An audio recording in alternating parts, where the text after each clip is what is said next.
We're now just days away until the province casts their vote to select Ontario's next premier.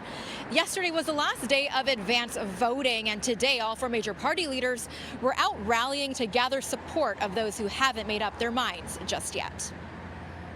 It's a race to the finish line for the four provincial party leaders, all busy today, focusing on southwestern Ontario. NDP leader Andrea Horwath was in Windsor outlining a plan for long-term care, saying the NDP would invest an additional $1 billion into home care and invest in hiring 30,000 nurses and 10,000 personal support workers. Horwath also throwing jabs at her opponent's strategies. We've seen what COVID has unveiled in terms of a crippled healthcare system that was made that way initially by the cuts and the firing of healthcare staff by the Liberals. But we've seen Doug Ford.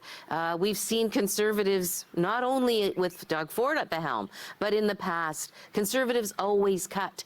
Not far from the NDP, Liberal leader Stephen Del Duca also making a campaign stop in Windsor, announcing that the Liberals will launch an independent review into Windsor's energy shortage after the city lost out on a $2.5 billion plant from Korean chemical company LG Chem.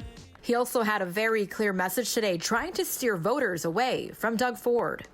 If you are a progressive and you want to stop Doug Ford, as progressives do, because you know he's going to hold us back and drag this province down, your option, your best option, your only option, is to support the new Ontario Liberal team. Meantime, the Conservatives held a campaign rally in London, first being met outside by special interest groups.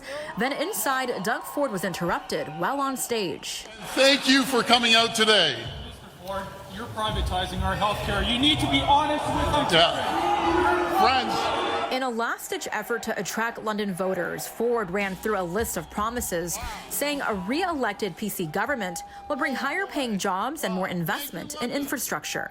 We're the only party with a positive plan to build Ontario, and it starts with rebuilding our economy with better jobs and bigger paychecks. We're saying yes to unlocking the economic potential of northern minerals and mines, and yes to investing in Medicom to make medical-grade gloves right here in London. Green Party leader Mike SCHREINER held a panel on youth issues alongside millennial and Gen Z Green Party MPP candidates. SCHREINER with this message for young Ontarians.